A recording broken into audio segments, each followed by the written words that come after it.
but despite this it went ahead with it anyway.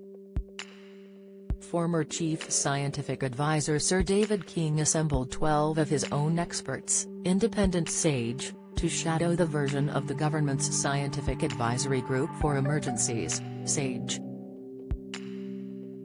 Speaking to Radio 4's Life Scientific podcast last week, Chief Scientific Advisor Sir Patrick said David called me a few times about wanting to set up a group to try and give other looks at things, and I said it was a good idea because at that stage and at all stages you need as much scientific input as you can.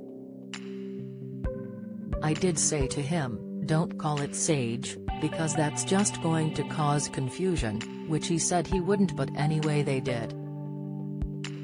Sir Patrick said it was important such groups didn't become political. He said, it's helpful to have science input. It's less helpful when that strays over to policy recommendations. It's important that science groups that are set up stick with science and don't try to mix the two things. The expression of science and the delivery of science to policy makers needs to be free from politics, and I don't think it's helpful when you end up with policy being dressed up as science. It's very confusing for people. What is happening where you live?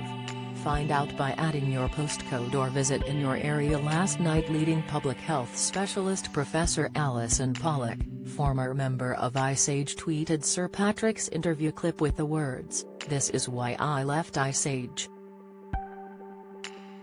Independent SAGE claimed to have been founded because of a lack of openness and transparency by the Official SAGE Committee of Government Advisors.